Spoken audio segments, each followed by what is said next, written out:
কোটা বিরোধী আন্দোলনে আসাদুল হক বাবু নামে 24 বছর বয়সী একজন জুলাই যোদ্ধা, তিনি 36 জুলাই যাত্রাবাড়ি থানার সম্মুখে তাকে গুলি করে হত্যা করা হয়েছে। তাকে গুলিবিদ্ধ অবস্থায় ঢাকা মেডিকেল কলেজ হসপিটালে নেওয়া হলে কর্তব্যরত চিকিৎসক তাকে মৃত ঘোষণা করেন। এই মামলায় আজকে এজাহার নামীয় 11 নম্বর আসামিকে আদালতে জনাব ফারজানা বসারের আদালতে উপস্থাপন করা হয়।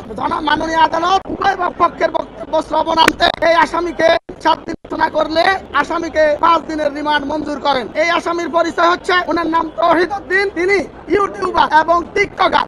তিনি তৌহিদ আফ্রিদি নামে পরিচিত। তার বাবা এই মামলার 22 নম্বরে জাহ্নবী আসামি, 1 নম্বর আসামি শেখ হাসিনা, 2 নম্বর ওবায়দুল কাদের, 3 নম্বরে চৌধুরী আব্দুল্লাহ আল মামুন সহ মোট 1000 নামীয় 25 জন আসামি আছেন। এছাড়াও আরো 150-200 আসামি এই মামলায় সন্দেহভাজন এর তালিকায় আছেন। আমরা রাষ্ট্রপক্ষে বলেছি, মাননীয় আদালত তারা যে অ্যাফিডাভিটটা দিয়ে হতে ফৌজদারি কার্যবিধির কোন সেকশনে এই অ্যাফিডাভিট কখনো রায় করে না। মাননীয় আদালতকে আমরা বলেছি, এই আসামিকে রিমান্ডে নিলে পরে মামলার গুরুত্বপূর্ণ তথ্য উদ্ঘাটিত হবে এবং অন্যান্য আসামিদের সম্পর্কে তাদেরকে অ্যারেস্ট করা যাবে। মামলায় কারা অর্থ যোগানদাতা, কারা অস্ত্র যোগানদাতা এবং কাদের নির্দেশে সে এই হারুনের সাথে, ডিবি হারুনের সাথে ঐক্যবদ্ধভাবে এই বৈষম্য বিরোধী আন্দোলনকারী নেতৃবৃন্দুকে আটক করা, তাদেরকে রাষ্ট্রদ্রোহী মামলায় দেওয়া।